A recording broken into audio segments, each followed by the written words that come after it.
जब जब प्रगटे संत जन, धन्य होए युग काल। जहाँ जहाँ विचरण करे, होवे देश निहाल। संत रूप अवतार, आप हरिधर के आवे। स्वयं परमात्मा उतारता है जो शांत हो गए हैं, मौन हो गए हैं, शून्य हो गए हैं। वे परमात्मा के उतरने के लिए आधार बन जाते हैं। भक्ति करे उपदेश, जगत को राह चलावे। तुम्हारे पावन चरण की धूल हृदय में धारण किए हूँ, बाहुओं में भेंट। पूजता हूँ मूंदी आँखों से संवार समेट। समर्पित कर अश्रु भीगे कामना के फूल।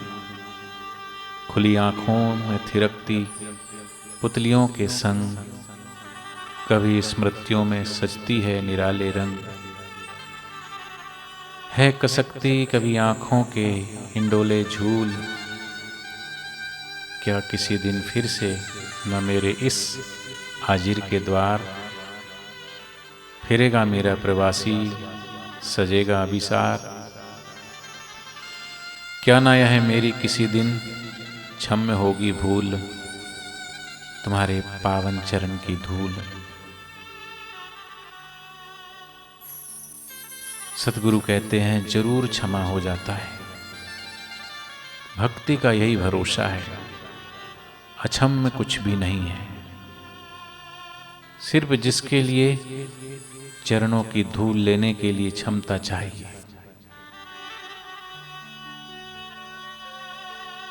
जरूर क्षमा हो जाता है, भक्ति का यही भरोसा है। अक्षम्य कुछ भी नहीं, सिर्फ उसके लिए चरणों की धूल लेने की क्षमता चाहिए, सभी क्षम्य हो जाता है। तुम्हारे पावन चरण की धूल, क्या किसी दिन फिर न मेरे इस अजीर के द्वार, फिरेगा मेरा प्रवासी, सजेगा विशाल।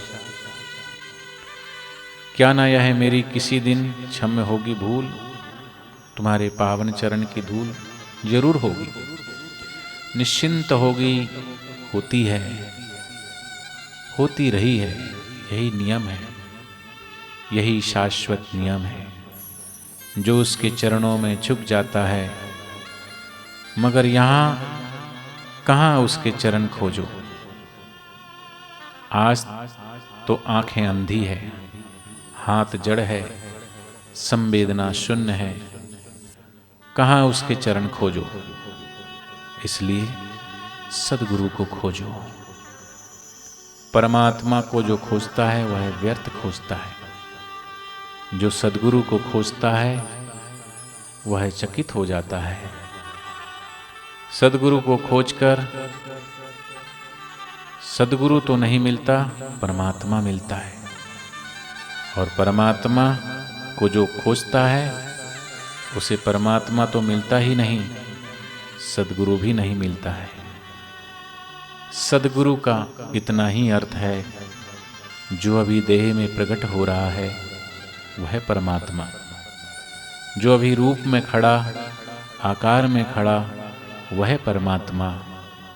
अभी निराकार को तुम न पहचान सकोगे, अभी आकार से थोड़ी मैत्री बांधो।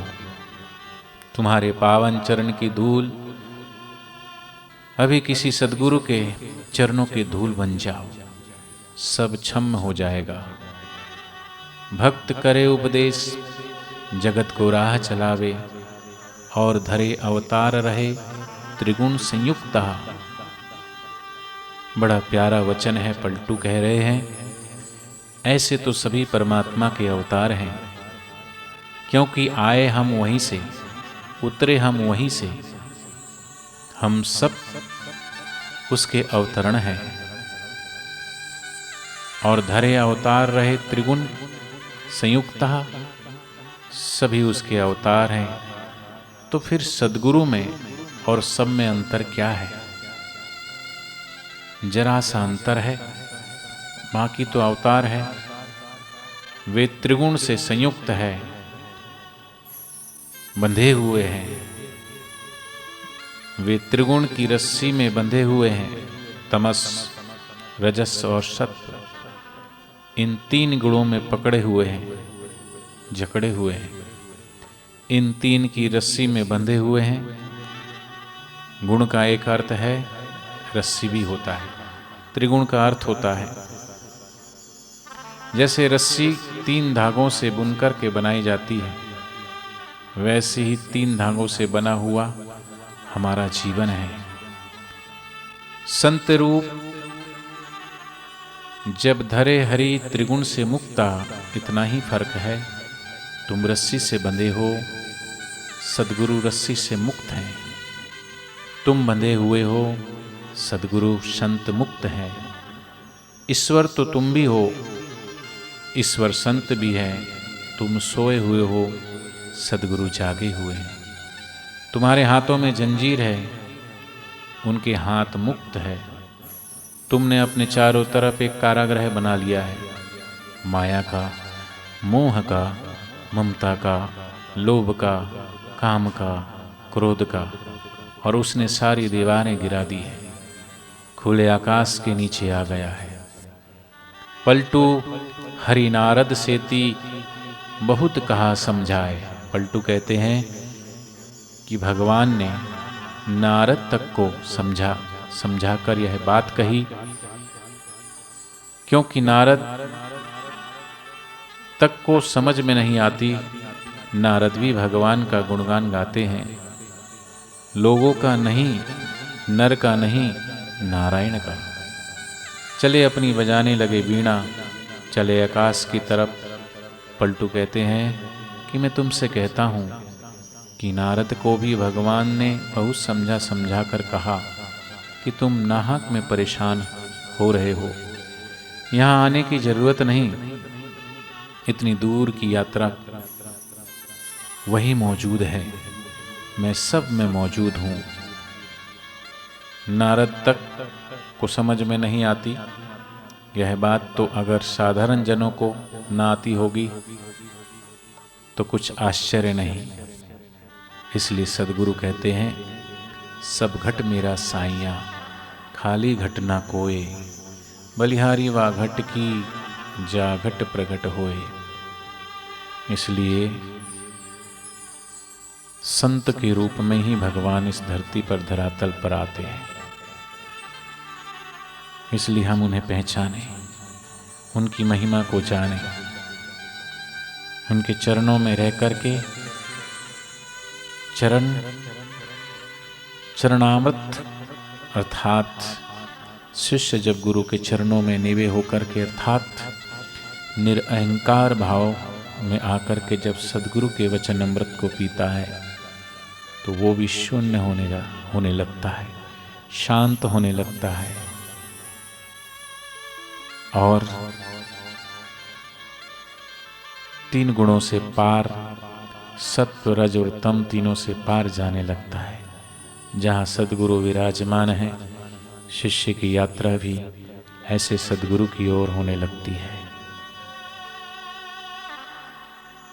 घटक तोड़ जल जल में मिलाया, जल प्रकाश आकाश में छाया, निज स्वरूप का ज्ञान दृढ़ाया। 2.5 दिवस में ब्रह्मानंद छाया, ये स्थिति आ जाती है।